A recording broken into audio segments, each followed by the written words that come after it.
Los primeros 3 evangelios representan un testimonio particular de cada evangelista respecto al ministerio de Jesús. Algunos señalan algunos detalles de la vida de Cristo y su obra y omiten otros que otros evangelistas sí señalan, de manera que para tener una idea completa es necesario estudiarlos en paralelo. Por ejemplo, un relato de la Biblia dice que Jesucristo le dice al apóstol San Pedro que antes de que cante el gallo lo va a negar 3 veces.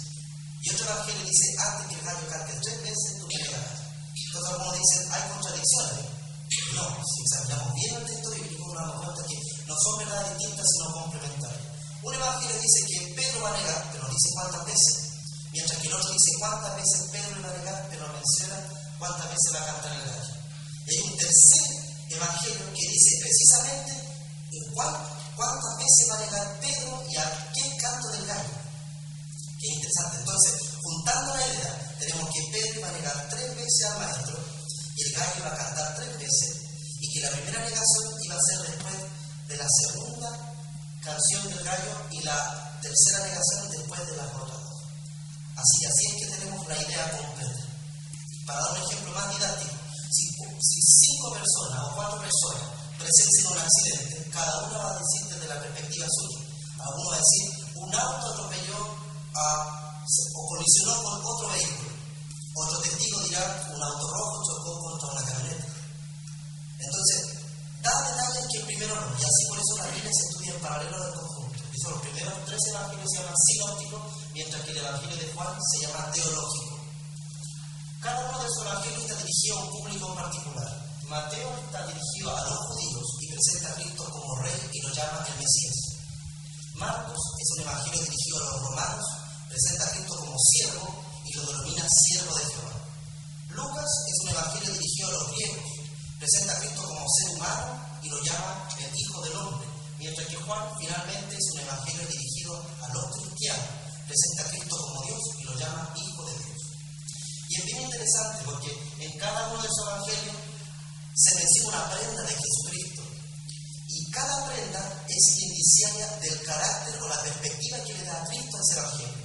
Por ejemplo, en Mateo se ve a Cristo cuando es crucificado que se le pone un manto púrpura sobre sí, símbolo de realeza, en el evangelio que justamente trata a Jesucristo como rey. En el evangelio de Marcos se ve a Cristo antes de la última cena ciñéndose una toalla sobre su lomo y lavando los pies de sus discípulos, símbolo de servicio, en el evangelio que justamente trata a Cristo como siervo.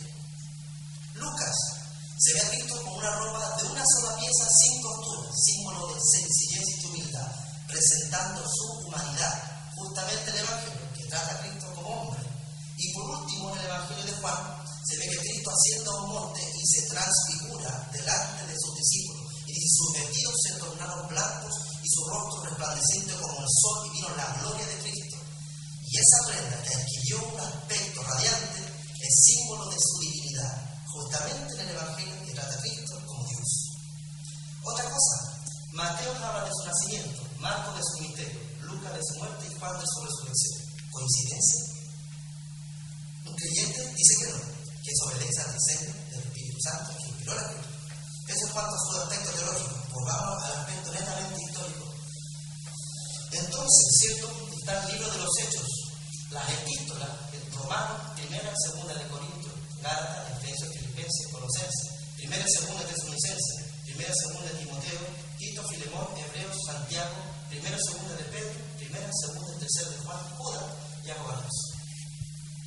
Hay una precisión que cualquier estudioso de la Biblia cristiana tiene que tener presente. A menudo cuando se menciona crónicas o reyes o Samuel se dice primera de Samuel, segunda de Samuel, y es una impropiedad del lenguaje.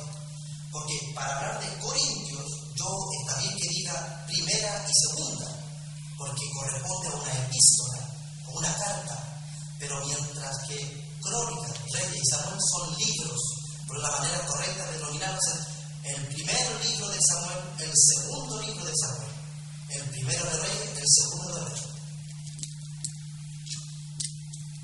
Entonces, el Antiguo Testamento es la historia del pueblo de Dios hasta la venida del Mesías. Los libros históricos narran la formación y el desarrollo del pueblo de Dios, de la nación judía con sus glorias y problemas. Los libros sapiensales fueron escritos en la época de oro de la nación. No podía haber un momento mejor para que Salomón escribiera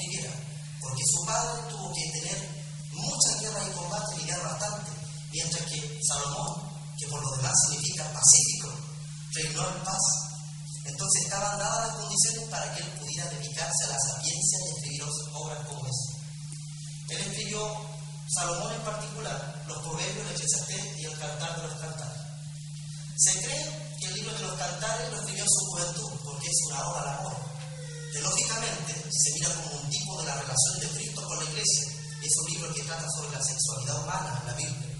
Pero cierto, ahí se ve por ahí al rey Salomón bastante enamorado, escribiendo sobre el amor. Entonces se estima que en su juventud fue el que escribió ese libro. Por otro lado, el libro de Proverbios ya que se estima que escribió en su edad más madura. Y por último, el Eclesiastés es el que habría escrito en su vejez, porque es una reflexión sobre la vida, sobre la vanidad de las cosas de la vida, y él llega a la conclusión de que el deber supremo del hombre es obedecer a Dios y guardar sus mandamientos, y que eso es todo.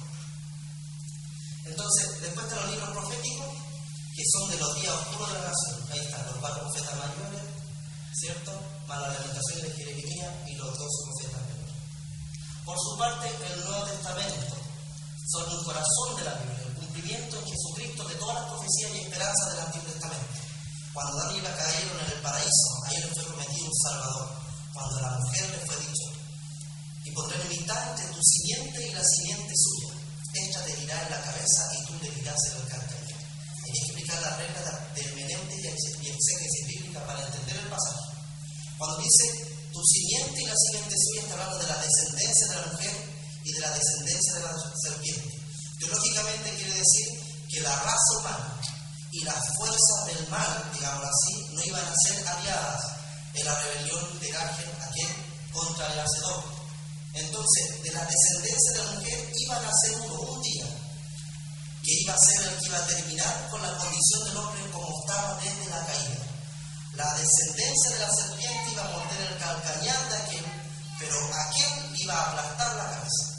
Si lo vemos naturalmente, la culebra, como se desplaza por el suelo, el único daño que puede hacer es en el talón, porque es la parte de la persona que alcanza a su nivel, mientras que la persona puede ponerle el pie encima.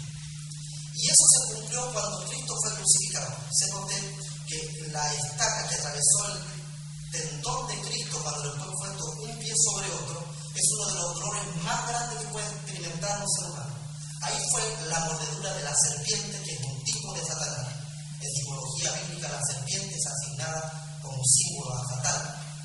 Ahí fue cuando mordió el talón de Cristo, pero cuando Cristo le aplastó la cabeza a Lucifer, cuando a través de su muerte consiguió la redención y la salvación para todos los que creyesen en él. Entonces, los Hechos de los Apóstoles, también llamados el Evangelio del Espíritu Santo, que narra la vida y los hechos de la iglesia primitiva y su expansión a todo el mundo conocido entonces desde Jerusalén hasta Roma, en solo 32 años. La Epístola de San Pablo, bueno, aquí hay otras clasificaciones que hacen algunos estudiosos teólogos. Las 4 cartas teológicas que correspondían a Romanos, 1 y 2 de Corintios y Gálatas. Las 3 cartas cristológicas, que serían Efesios, Colosenses, Filipenses, están escritas en una prisión, que también se llama la epístola de la prisión. Las 2 escatológicas, que hablan sobre los últimos tiempos. La escatología es la rama de la teología que se preocupa del estudio de las cosas finales, también se lo conoce como la doctrina de las cosas del fin o de los últimos tiempos. Del griego, escatos y logos. Escatos, fin, logos, discurso. Discurso acerca de las cosas del fin tiene que ver con el tema de la profecía bíblica. Algunos han dicho, me gustó a mí cuando lo oí, de que la historia es el estudio de los hechos del hombre hacia el pasado, pero la profecía es el estudio de la historia hacia el futuro. Las 3 epístolas pastorales, que son 1, 2 Timoteo y Tito, una epístola llamada social, que la de Filemón, también se la conoce como el Amós del Nuevo Testamento, porque Amós en el Antiguo Testamento es el libro que trata sobre la justicia social en la Biblia. Y sobre la apostasía, Hebreos. Y respecto a Hebreos, existe una pugna actualmente en la alta crítica, no se define quién sea su autor. Puede ser Pablo como puede ser Pedro. Pero las últimas investigaciones vienen a decir que el autor de la epístola de los Hebreos sería Pablo. Y Lucas sería quien la tradujo al griego.